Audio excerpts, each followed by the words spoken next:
我係日本出世長大嘅廣東人。私は日本生まれの関東人、朱美子と申します。我喺日本講咗60年嘅廣東話啦。我祖籍嘅係江門鶴山。我講一啲粵語嘅名，你嚟講日文嘅發音好唔好啊？係世界、世界、國家、國家、簡單、簡單、叉燒、叉燒、運動、運動。係啊，點解會同粵語咁似嘅？幾乎一樣。係咯，係唔係因為粵語係保留咗唐宋中古時期嘅古漢語嘅好多發音？會唔會係因為日本咧嗰陣有好多遣唐使啊？遣唐使、遣隋使，即係中國呢個兩個朝代咧，日本好多所謂嘅留學生，當時叫留學生，即係生人。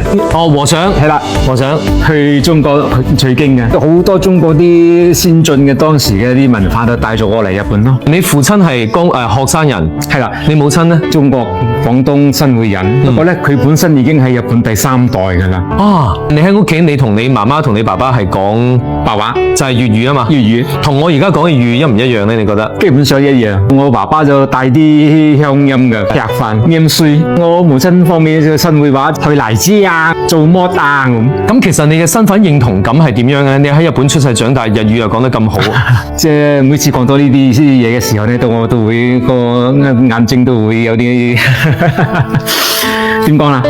不過我以為做中國人咁好，點解要做佢哋日本人呢？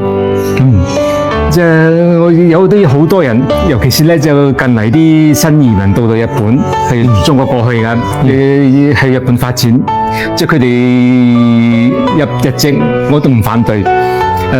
不過咧，就我堂堂一個中國人，何必要做人哋日本人呢？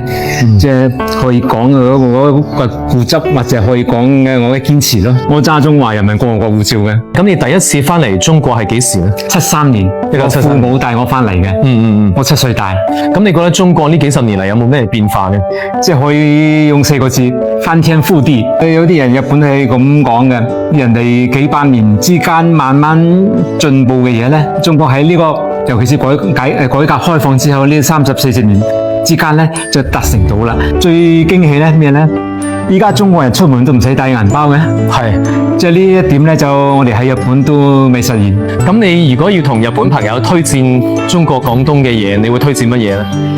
有句話叫做食在廣州啊嘛，係。尤其是我最中意翻嚟食燒鵝，燒鵝，因為點解咧？就外邊就冇燒鵝食嘅，係。鵝咧就去動物園先至可以去睇到嘅，即係日本係冇鵝食嘅，冇嘅。我可以作為中日之間嘅橋梁，即係將中國嘅好嘅嘢介紹俾日本人，因為日本媒體好多時候都好片面嘅，有唔啱嘅時候咧，我都會糾正翻佢嘅。